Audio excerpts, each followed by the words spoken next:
por esta mañana y porque nos permites estar en este lugar para seguir aprendiendo de ti.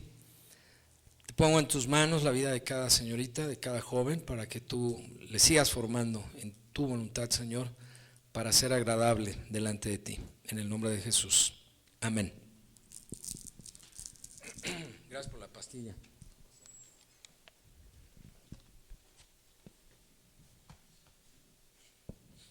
Muy bien.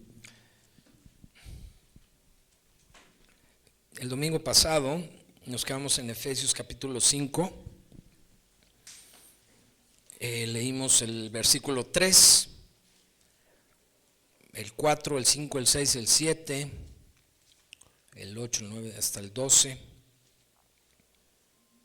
hasta el 13.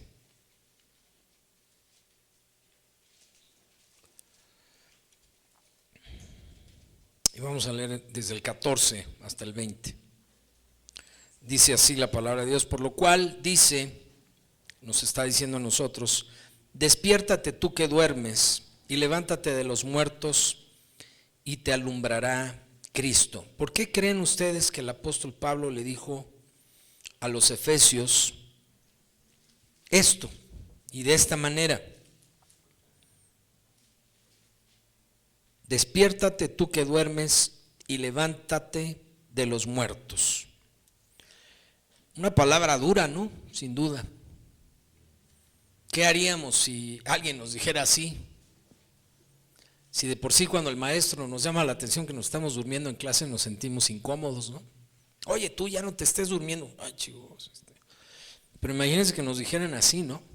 Levántate de los muertos, válgame. Pero ¿por qué el apóstol usa estas palabras tan fuertes, tan radicales? A ver, Miriam, ¿por qué? En tu entender.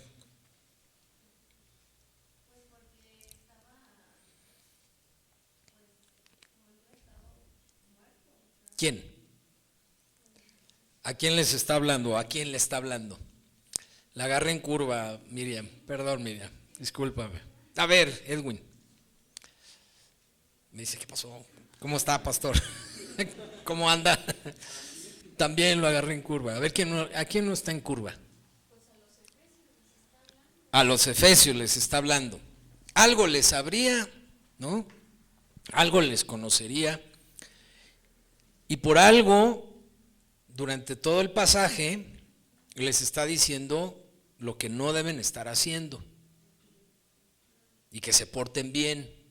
Acuérdense que los efesios y los filipenses provenían o vivían en ciudades paganas.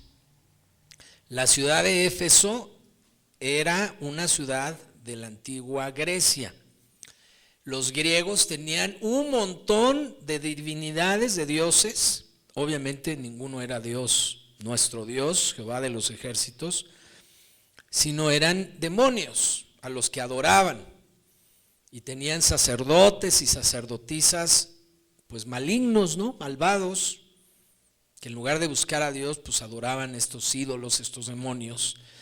Y entonces la iglesia de Éfeso es una iglesia que fue convertida al evangelio a través del trabajo misionero del apóstol Pablo y de sus ayudantes, y pues estaban creciendo y tenían que ir dejando todas aquellas cosas que habían estado haciendo durante toda su vida, en pecado, en adoración de estos ídolos, en conformidad, como veíamos en el mensaje hace un momento, en conformidad con las cosas del mundo. ¿Qué es lo que hace el mundo? Además de jalarnos y de engañarnos. El mundo establece las normas bajo las cuales se debe vivir. ¿Y qué dice hoy en día el mundo? ¿Qué dice el mundo que está bien? Ayúdenme. ¿Cómo qué? O sea, el mundo, a diferencia de los años 70, 80, que ciertas cosas hasta bíblicamente, pero apoyadas por la sociedad, decían, no, esto de plano no, esto está mal, y las mismas familias le decían a sus hijos, por aquí no, y que ahora el mundo ha cambiado, y ahora dice el mundo, eso está bien. ¿Cómo qué? El aborto, por ejemplo, muchas gracias. Bueno, sí, Antes era menos común, ¿no? Que se fomentara tanto la desobediencia. Estar, ¿a qué te refieres? Ujú. ¿No? El libertinaje.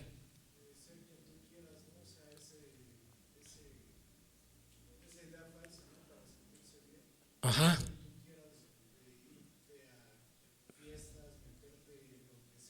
Sí, sí.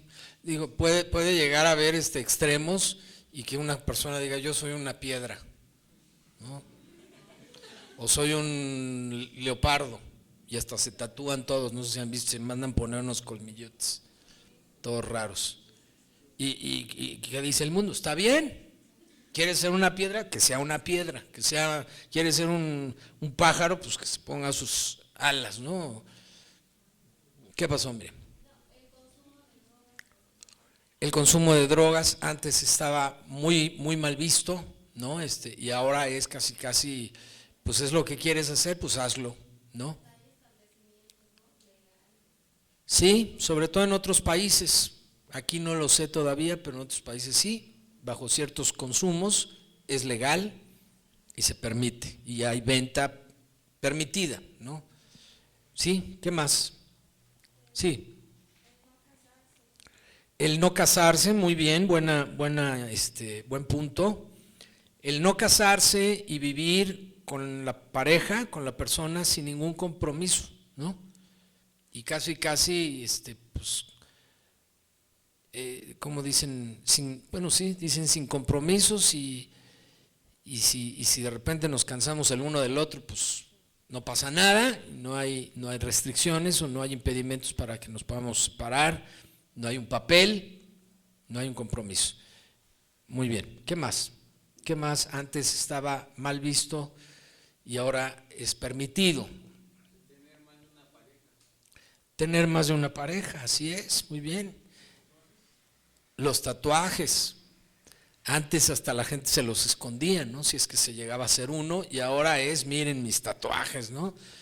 A mí me parece terrible, ¿no? Los deportistas, los futbolistas, que el fútbol soccer en México es muy socorrido, muy, muy buscado por la niñez, la juventud, incluso los adultos, bueno, es muy bien aceptado, ¿no? Y los futbolistas, la mayoría tienen sus tatuajes, por todos lados, ¿no? O sea, dice uno, híjole, ese es el ejemplo para la niñez. El otro día estaba yo viendo un comentario. Ya ven que cuando en un video le pones pausa, se queda un triangulito con un circulito, bueno, dependiendo de la plataforma, pero generalmente. Y entonces alguien estaba viendo un video de un corte de cabello y le puso pausa para tomarle una foto y se ve el triangulito con la ruedita esa. Entonces le tomó foto y se la mandó a un amigo, un familiar, y el familiar la recibió y le dijo al peluquero, quiero este corte. Y entonces se ve en la foto cómo le cortó el cabello aquí medio rapado con el triangulito. Muy, muy chistoso. Bueno, ya no sé ni por qué estaba diciendo esto. Seguimos la lectura. Despiértate, le dice, tú que duermes, y levántate de los muertos y te alumbrará Cristo.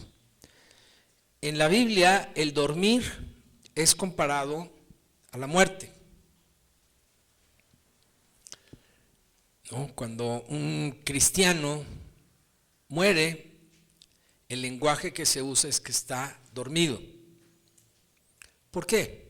¿Qué dice la Biblia acerca de la resurrección de los muertos que mueren en Cristo? ¿Alguien sabe? Que van a resucitar. ¿Cuándo? Cuando Cristo regrese en su segunda venida. Dice la Biblia que va a regresar en las nubes, y cuando esté en las nubes, los muertos en Cristo, o sea, los que murieron siendo cristianos, teniendo a Cristo en su corazón, van a resucitar. Primero, va a ser algo impresionante, porque la gente lo va a ver. Imagínense de los panteones de de donde sea que hayan muerto, del agua, del mar, de la tierra, que no los alcanzaron a sepultar, lo que sea, van a resucitar, se van a encontrar con Dios, con Cristo en las nubes, pero el alma de esas personas que ahorita está dormida, dice así en un lenguaje no muy explicativo, pero así dice que están dormidos, que esas personas, esas almas están dormidas, van a regresar a sus cuerpos transformados, y los que estén vivos o los que estemos vivos en ese momento vamos a ser levantados, y conforme vayamos ascendiendo hacia esas nubes donde va a estar Cristo, nuestros cuerpos mortales van a ser transformados.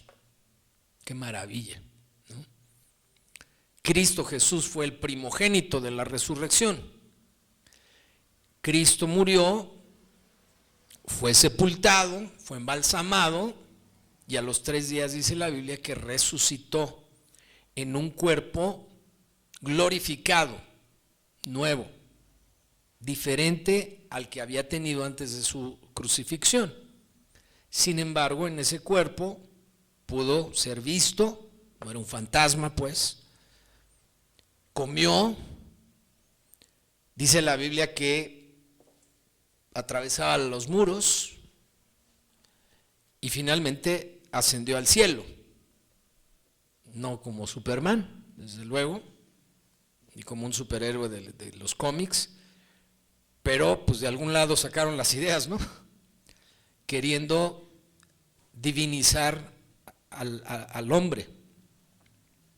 ¿Qué hace Superman o estos superhéroes? Pues tienen superpoderes, vuelan y hacen cosas sobrenaturales. No voy a hablar de eso, pero lo menciono porque finalmente Cristo en su cuerpo transformado pudo hacer todo eso, ¿no? ¿Qué va a pasar con los que quedemos y no hayamos muerto cuando Cristo venga, si es que nos toca vivirlo a nosotros? Nuestro cuerpo va a ser transformado y vamos a ser levantados hacia donde esté Cristo en las nubes, dice la Biblia. Qué cosa tan impresionante, ¿no? Yo le pido a Dios poder experimentar eso. Quién sabe si me vaya a tocar o a ustedes.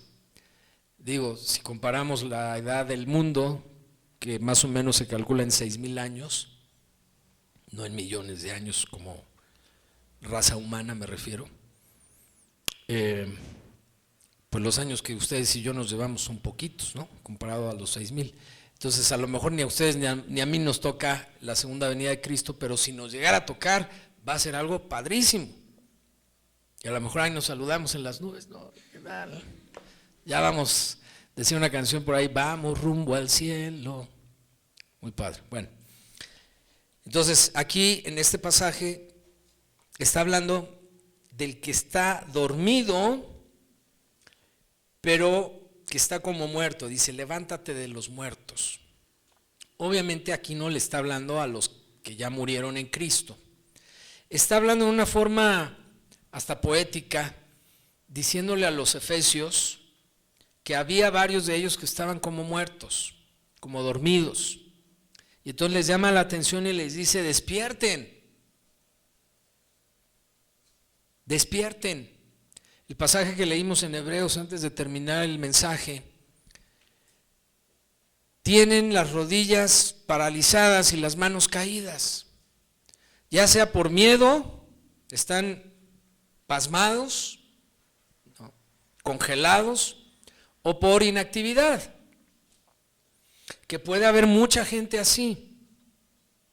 Cuando alguno de ustedes viene a pedirme consejo, o a mi esposa, e identificamos que una de las raíces de su problema es la inactividad, lo primero que les decimos es, ponte a hacer algo. ¿Por qué? Porque en la ociosidad, en el ocio, va a haber problemas. Y no, muchas veces no porque no querramos hacer algo, sino porque pues no le echamos ganas a la escuela y perdimos nuestro lugar, porque a la hora que ya habíamos terminado un ciclo había que presentar el examen del siguiente y no lo pasamos y nos quedamos sin escuela. Puede haber 1000 razones, pero es importante siempre, siempre, siempre, muchachas y muchachos, estar ocupado. porque si no nos paralizamos, porque si no estamos allí como dormidos. Y el apóstol dice como muertos. Y entonces la exhortación, levántate, despierta.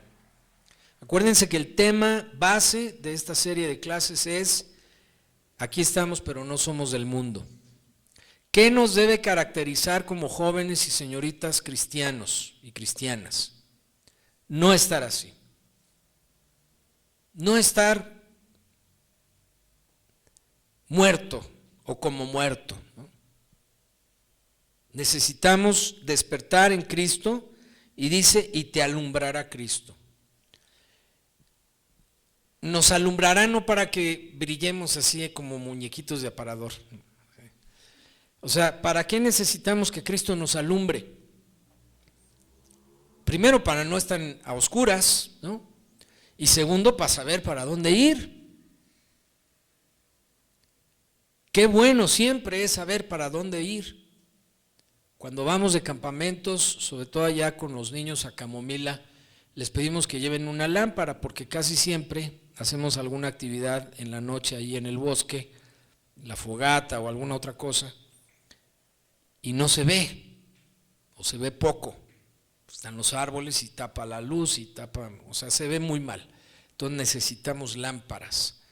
Y así es la vida, muchachas y muchachos. Vamos a necesitar que Cristo nos alumbre el camino para saber para dónde ir, para saber qué decisiones tomar, cuándo sí, cuándo no, a dónde sí, a dónde no, con quién sí, con quién no, para qué sí, para qué no. Es decir, todas las preguntas que se nos vayan presentando en nuestro caminar por la vida. Vamos a necesitar luz y claridad. A ver, les voy a hacer una pregunta de vida. ¿Sí? Isaac, ¿cuántos hijos quieres tener? ¿Por qué? Exactamente, no sabemos, ¿no? Y está bien, Isaac, pero ¿a dónde voy? Es que, ¿cómo decirles? Tenemos verdades parciales. A lo mejor Isaac me contestó dos, porque en su caso son dos, ¿no? Es Isaac y su hermanita, bueno, su hermana, ya no es hermanita. Y probablemente Isaac ha identificado que ese modelo funciona bien en casa. Y a lo mejor ha visto otros donde hay 5 hijos y pues pobres, todos andan regados por todos lados y dicen, no, gracias. Habrá quien diga, sí, yo quiero tener 5 hijos, ¿no? Como mi nuera dice, yo quiero 5 hijos. Y ya Alan dice, híjole, bueno, a ver cómo le hacemos. Ya llevan 2. No me toca a mí decidir, pero pues que Dios les dé sabiduría. ¿Por qué sí, por qué no? ¿De dónde sacamos esas decisiones? Porque son decisiones importantísimas. Otra decisión importante: ¿a qué edad se va uno a casar? No le pregunto a los que están de novios porque los voy a comprometer, no quiero hacer eso. Pero a ver, Jesús, tú andas de novio, pero que no está tu novia aquí, así es que, a ver, dinos, ¿a qué edad piensas que debes ya casarte o deberías casarte? ¿Cuántos años tienes? 22. ¿A qué edad crees que sería conveniente casarte? 25, 26. Ok, ¿por qué? Siento que es buena edad, muy para allá ni muy para acá. Ok. Igual, no es echarle el carro encima a Jesús, pero fíjense la palabra que usó: siento. Pregunto, y no es para atacar a Jesús, es para retroalimentar a Jesús. ¿La Biblia nos dice que tomamos decisiones en base a lo que sentimos? No. Justo es lo que dice, no. Porque ¿qué nos dice del corazón, que es el que siente? Que es engañoso. Entonces, todas las decisiones, y sobre todo las más importantes, deben estar basadas en una dirección muy real de parte de Dios a través de su Espíritu Santo. Convicciones. ¿Pero por qué? Porque hay una razón. Y por eso dice aquí que es importante que nos alumbre Cristo. ¿Me explico? Sí, me explico, Jesús. No es mala onda, otra vez. O sea, está bien, 25, 26, sí, pero ¿por qué? Es que quiero trabajar en tal empresa. ¿Por qué? No sé, me late. Pésimo. Tache, ¿no? Como dice el pastor, tache. Debe haber una razón, y esa razón debe estar dirigida, trabajada y manifestada por Dios a través de su Espíritu a nuestra vida. Vamos a ver qué dice adelante el versículo 15. Mirad pues con diligencia cómo andéis. ¿Al respecto de qué? De todos los versículos anteriores, desde el 3 que empezamos a leer el domingo pasado. O sea, aquí en el 15 es como una especie de resumen. Dice, bueno, todo lo anterior, mira pues cómo andas, con diligencia. ¿Qué es diligencia? ¿Quién sabe?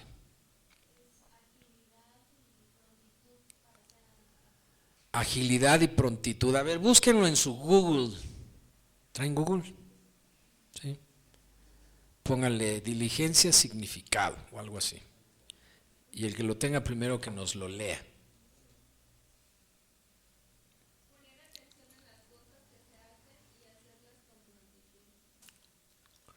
Poner atención en las cosas que se hacen. ¿Cuántas veces andamos como papaloteando? Y dirían por ahí hace algunos años, papando moscas. Oye, te estoy hablando, mande. Oye, pon atención. Sí. A ver, ¿qué me dijiste? O sea, no estamos poniendo atención. No me refiero a la clase, me refiero a la vida. Andamos en otras cosas. ¿En qué debemos poner atención? Por ejemplo, a ver, Raúl, ¿en qué debemos poner atención? En la Biblia, muy bien. ¿En qué más? Ok, Fernando.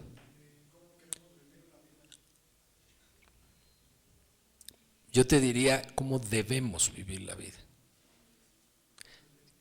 Es cierto lo que dices, mucha gente se enfoca en cómo quiere vivir la vida y trabaja para lograrlo. Error. Es más bien Dios, ¿cómo quieres que viva mi vida? No te justifiques. No, necesito, a ver, dime.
Ok, ya te entendí.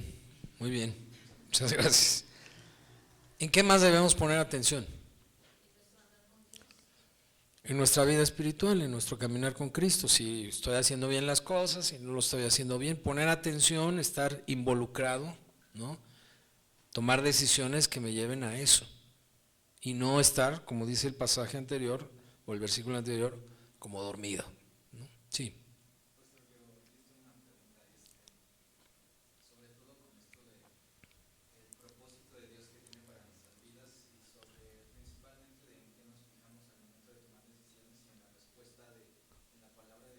Ajá.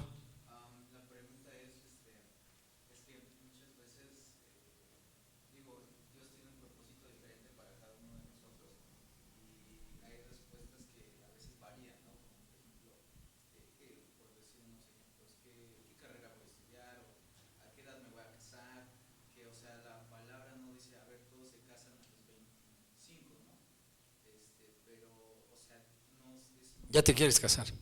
No.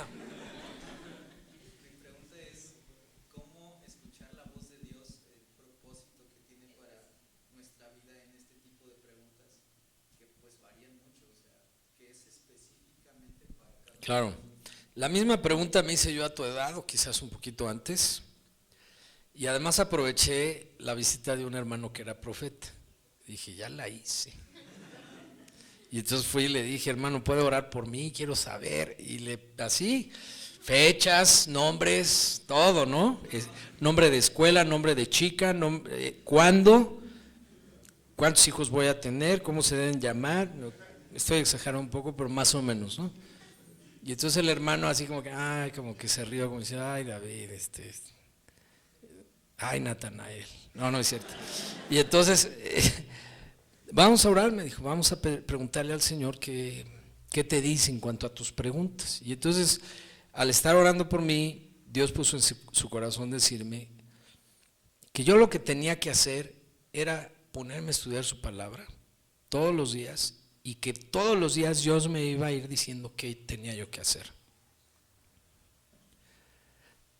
Lo que yo les he tratado de enseñar muchas veces, que Dios es el que produce en nosotros tanto el querer como el hacer según su buena voluntad. Y eso es clave, Nat, para tu pregunta. ¿Qué va a pasar en 5 años? ¿Quién sabe? Pero mañana tienes que tomar decisiones.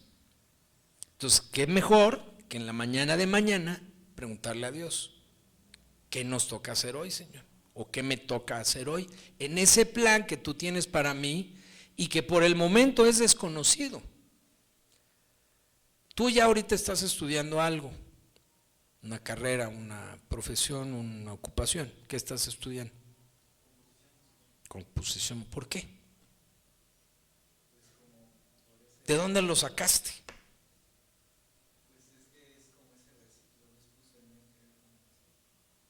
Dios produjo eso en ti, justo en el momento en que ya tenías que tomar una decisión acerca de qué debías estudiar. Una convicción muy poderosa en tu corazón que te hizo decidirte por ese camino.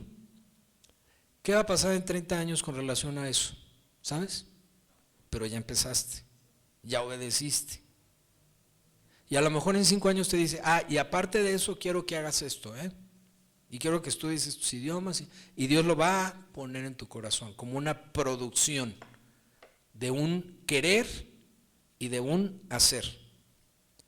Y si tú eres obediente, vas a ir y lo vas a hacer. ¿Para qué te va a servir ese idioma?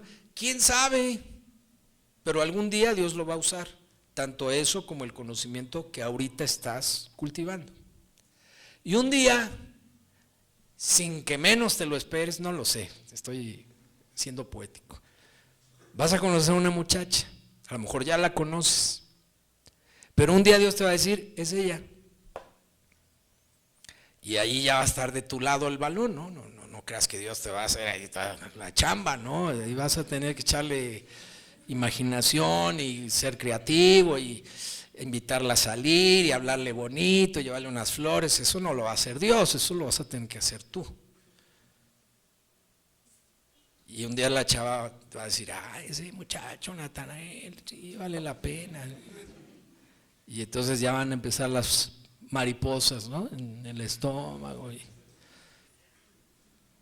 y lo que sigue, ¿verdad, Javier?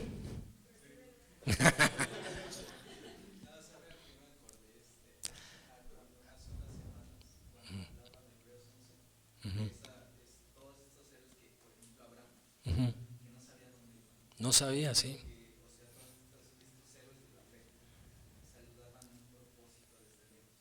No sabían, o sea, sabían que había algo, pero no sabían qué era. ¿Tú crees que José, cuando lo echaron a la cisterna, se veía siendo el segundo del faraón? Te lo aseguro que no. Cuando ya es llevado a Egipto, es vendido y es puesto como mayordomo de la casa de Potifar, yo creo que tampoco ahí se imaginaba, pues era un esclavo todavía. Sin embargo, ¿cuál es la característica de todos esos varones y mujeres que nos dices? Obediencia. ¿De acuerdo a qué? ¿Obediencia a qué? A la voz de Dios, de aquello que iba Dios produciendo en sus corazones. Por eso es que si Dios nos dice, muchachas y muchachos, a través de esa voz que produce en nosotros tal o cual cosa, debemos hacer caso. Y si tenemos duda, preguntemos. Ahorita te doy la palabra. A nuestros papás, a los pastores. Oiga, Dios puso esto en mi corazón, pero quiero estar seguro, segura. Y con mucho gusto les orientamos, les ayudamos a orar, etcétera.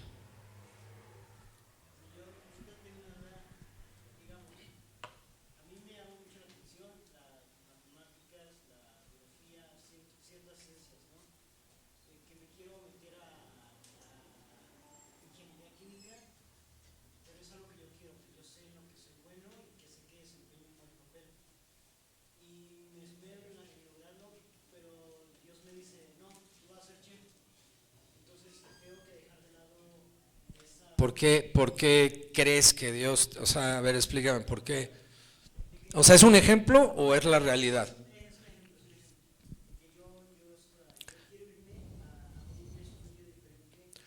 A ver, ¿qué? Te voy a hacer una pregunta. El pasaje que estoy refiriendo no dice que produce el hacer, dice el querer y el hacer. Entonces, yo lo veo así. Dios no es cruel como para, pongo eso en tu corazón para que tú quieras hacer esto, pero ¿qué crees que no va por allí? Vas a tener que hacer esto. Entonces, con esto que yo te puse querer, pues te vas a quedar con las ganas, porque no es por allí. Yo creo que eso sería crueldad. ¿Qué pasó? ¿Se rompió la silla? ¿Estás bien? No lo empujes, Edith. Te vi, Edith, te vi. Así, el recargón, ¿no? ¿Estás bien? Bueno. ¿Sí me explicó? Entonces, mira, te platico mi experiencia, ¿eh? No digo que así tenga que ser siempre, pero cuando yo estaba pensando qué debo estudiar, y tuve yo mucho deseo, mucha intención de querer estudiar algo parecido a lo que dice, algo relacionado con la ingeniería. Dios puso en mí un aprecio muy particular por las telecomunicaciones electrónicas. Se me hacía algo fabuloso, maravilloso. Y estudié eso. No me dedico a eso, porque ya a la hora de encontrar trabajo, pues ya fue otra cosa. Sí está relacionado con la ingeniería, sí. Y además aplico muchos otros conocimientos que no tienen nada que ver con la ingeniería, pero que he venido aprendiendo en los últimos 20 años, 30 años. En lo que hago hoy, siento que estoy haciendo la voluntad de Dios, sí. No soy chef, ni futbolista, ni porrista, ni entrenador de clavados, y aunque soy músico amateur, no tengo un título de músico, pero estudié música muchos años. Me encanta la música, pero no me dedico a eso. ¿Me explico? Entonces, Dios va a producir en nosotros algo que después vamos a tener que desarrollar. Porque si no, ¿cómo lo desarrollaríamos a gusto? Un día en un curso de matrimonios, y no les quiero yo alentar a cosas que todavía no deben alentarse, pero le decía el pastor a las parejas, a ver, Dios dio una orden a la humanidad, multiplicaos. Y todos sabemos, y si alguien no sabe, pues luego platicamos, pero ¿cómo se multiplica la raza humana? ¿Cómo se iba a lograr eso si no hubiera sido agradable? ¿Tú crees que la gente se reproduciría y se multiplicaría? Yo creo que no. Dirían, qué flojera, o fuchi, ¿no? Me duele la cabeza. Bueno, no sé. Pero por algo hay cierta satisfacción y cierto agrado en el proceso, para no entrar en detalles, de la multiplicación humana. ¿Por qué tomo este ejemplo? ¿Por qué doy este ejemplo? Porque finalmente, para el propósito al que Dios te ha llamado, debe haber esa producción del querer. ¿Por qué un músico estudia música? Pues porque le apasiona la música. Tú pones a alguien a estudiar música que no le gusta la música, va a hacer cosas horribles y va a tocar horrible y va a cantar espantoso, y lo pones a tocar una pieza y se va a oír horrible, ¿no? Pero pon a tocar a una persona que es apasionada de la música, y qué cosa tan bonita. Llévalo a cualquier profesión y a cualquier actividad de la vida. Dios va a poner en ti, y bueno, ya se fue Natanael, pero Dios va a poner en cada uno de ustedes, si somos obedientes, si queremos hacer la voluntad de Dios, Dios va a producir en nosotros el querer como el hacer, de acuerdo a lo que tiene preparado para nosotros. ¿Okay? Porque no somos esclavos ni prisioneros. Dios nos ha dado libertad, y en esa libertad Dios nos permite disfrutar lo que estamos haciendo y lo que nos manda a hacer. ¿Sale? ¿Contesta tu pregunta? Sale. Vamos a orar, ya es tarde. Gracias, Señor, porque en esta enseñanza tú nos has mostrado el día de hoy muchas cosas, y particularmente que necesitamos despertar, Señor, de un estado quizás de inactividad, de comodidad, en donde ya no nos movemos, Señor, en donde incluso puede haber muerte, ya no hay producción de nada, ya no hay intención de nada, y nos dices que necesitamos ser alumbrados por Cristo para saber qué hacer, a dónde ir, cuándo hacerlo. Tú eres el único, Dios, que nos puedes enseñar ese camino. Padre, que nadie se deje llevar por el mundo y por lo que el mundo dicta y el mundo establece, porque son principios que no están basados en tu palabra, en tu ley, en tus mandamientos, y que por lo tanto no nos van a llevar a hacer tu voluntad, incluso nos van a desviar de hacer tu voluntad, y no queremos eso, Señor. Ayúdanos a despertar de ese sueño o de esa muerte, simbólicamente hablando, Señor, en donde hemos estado.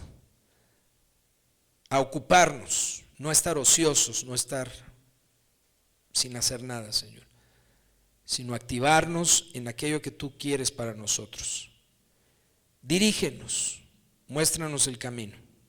Es nuestra oración esta mañana, Señor, que seamos diligentes para andar en el camino que tú traces para nosotros, responsables, prontos a actuar. Eso es lo que te pedimos esta mañana en el nombre de Jesús. Amén. Que Dios les bendiga, muchachas y muchachos, y que gane el Cruz Azul. No, ya perdió, ¿verdad? Ya se quedó atrás, ni modo.